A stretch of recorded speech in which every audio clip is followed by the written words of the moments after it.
सुप्रभात छात्रों। अब तक हमने अनुक्रमानिका के अनुसार गद्य पद्य का पोर्शन हमारा ख़त्म हो गया। उसके बाद हमने व्यवहारिक हिंदी में पल्लवन पाठ देखा 14वां, उसके बाद 15वां पाठ देखा फीचर लेखन, 16वां पाठ देखा मैं उद्घोष। अब अंतिम पाठ जो है 17वां वो है ब्लॉग लेखन। आज हम शुरू करने वाले हैं। इसके बाद 18वां जो पाठ है प्रकाश उत्पन्न करने वाले जीव, यह हमें इस परीक्षा के लिए नहीं है।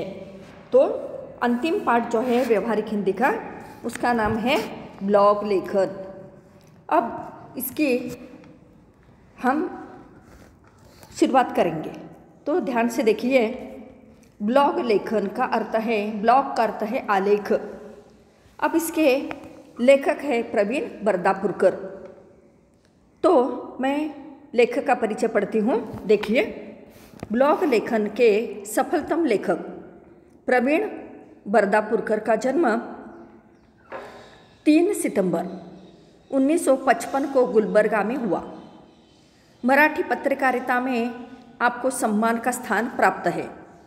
राजनीतिक, सामाजिक, आर्थिक तथा सांस्कृतिक क्षेत्रों का गहराई से अध्ययन करने वाले तथा उन्हें समझने वाले निर्भीक पत्रकार के रूप में आप सुपरिचित हैं। आपने पत्रकारिता क्षेत्र में ब्लॉग लेखन को बहुत ही लोकप्रिय बनाया है।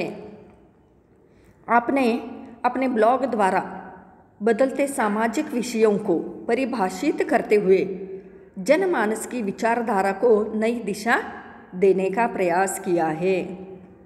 आपके ब्लॉग धर्मनिरपेक्ष दृष्टिकोण की पुष्टि करते हैं। सीधी साधी, रोचक और संप्रेषणीय मराठी और हिंदी भाषा आपके ब्लॉग की विशेषता है। तो ये हो गया लेखक प्रवीण बरदापुरकर जी का परिचय। अब हम उनकी प्रमुख कृतियाँ देखेंगे। उनकी प्रमुख कृतियाँ हैं डायरी, नोंदी डायरी नंतरच्या, दिवस असे की, आई, ग्रेस नावाचे गारू आदि। उन्होंने मराठी में भी लेखन किया है। अब आलेख, ये जो हमारा पाठ है ये कौन सी विधा है? तो आलेख है। तो आलेख का परिचय देखिए कि वर्तमान समय में आलेख लेखन को महत्वपूर्ण स्थान प्राप्त हुआ है। समाचार पत्रों में छपने वाले विभिन्न आलेख विज्ञान, राजनीति, समसामयिक विषयों की विस्तृत, उपयोगी एवं ज्ञानवर्धक जानकारी देते हैं। फलस्वरूप पाठकों एवं रचनाकारों में आलेख लेखन के प्रति पठन एवं लेखन का भाव जागृत हो गया है। तो इस तरह से हमने आलेख का परिचय देखा। अब हम ब्लॉग लेखन में आगे पाठ परिचय देखेंगे। आधुनिक समय में पत्रकारिता का क्षेत्र बड़ी तेजी से फैलता जा रहा है।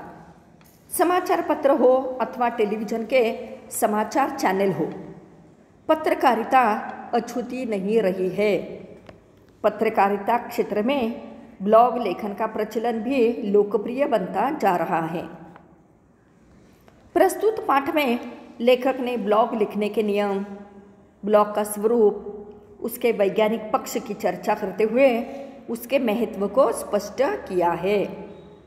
ब्लॉग लेखन जहां एक और सामाजिक जागरण का माध्यम बन चुका है, वही पत्रकारिता के जीवित तत्व के रूप में भी स्वीकृत हुआ है तथा बड़ा ही लोकप्रिय माध्यम बन चुका है। तो इस तरह से हमने पाठ का परिचय देखा। अब देखिए छात्रों, ब्लॉग लेखन से तात्पर्य, पाठ की शुरुआत देखिए। ब्लॉग लेखन से तात्पर्य क्या है, उसका लिखने का कारण क्या है, तात्पर्य माने तो देखिए, ब्लॉग अपना विचार, अपना मत व्यक्त करने का एक डिजिटल माध्यम है। आज का युग वैज्ञानिक युग है और आज मोबाइल क्रांति हो गई है, इंटरनेट का जाल फैलता जा रहा है पूरे विश्व में। तो ब्लॉग अपना ये क्या है? डिजिटल माध्यम है अपना मत व्यक्त करने का। ब्लॉग के माध्यम से हमें जो कहना है उसके लिए किसी की अनुमति लेने की आवश्यकता नहीं है। ब्लॉग लेखन में शब्द संख्या का बंधन नहीं होता, अतः हम अपनी बात को विस्तार से रख सकते हैं। ब्लॉग, वेबसाइट, पोर्टल आदि डिजिटल माध्यम है।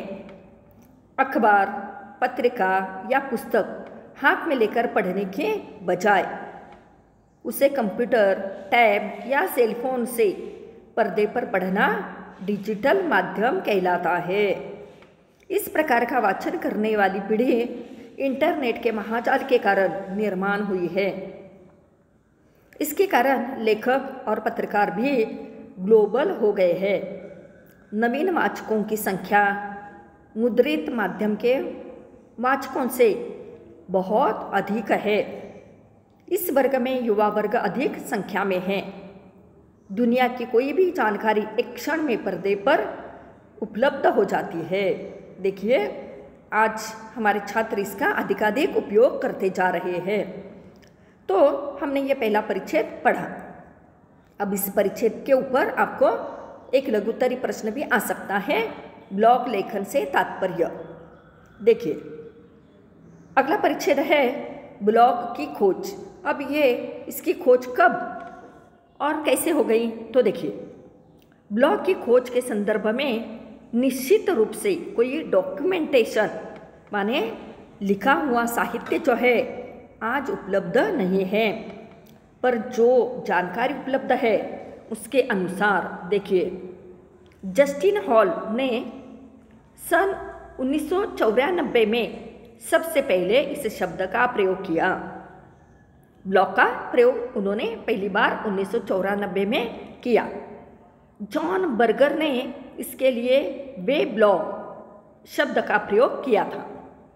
माना जाता है कि सन 1999 में पीटर मेरहोल्स ने ब्लॉग शब्द को प्रस्तावित कर उसे व्यवहार में लाया। अभी हाल ही में देखिए, 1999 में मेरहोल्स ने ब्लॉग शब्द को प्रस्तावित कर उसे व्यवहार में लाया। भारत में 2002 के बाद ब्लॉग लेखन आरंभ हुआ। भारत में कब ब्लॉग लेखन आरंभ हुआ? तो 2002 के बाद। और देखते देखते यह माध्यम लोकप्रिय हुआ तथा इसे अभिव्यक्ति के नए माध्यम के रूप में मान्यता भी हुई। आज का हमारा युवा छात्र जो है ये मोबाइल हाथ में लेकर पढ़ना उचित समझता है। पहले हम किताबें खरीदते थे, बाज़ार जाना पड़ता था, पैसे देकर उसे खरीदना पड़ता था, उसके बाद उसमें से जानकारी ढूंढकर उसे पढ़ना पड़ता था। लेकिन अब बहुत ही आसान हो गया है कि हमें इंटरनेट के माध्यम से जो भी जानकारी चाहिए वो हम कंप्यूटर और टैब अथवा सेलफोन लेकर हम उसे पढ़ सकते हैं।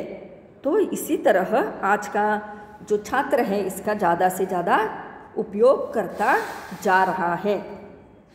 तो हमने यहाँ पर देखा कि ब्लॉग लेखन से तात्पर्य क्या है, उसकी खोज कब और किसने की, लेखन शुरुआत इसने कब किया, तो इसके बारे में हम जानकारी हमने देखी। अब इसके बाद हम अगले भाग में आगे ब्लॉग लेखन शुरू करने की जो प्रक्रिया है उसके बारे में देखेंगे।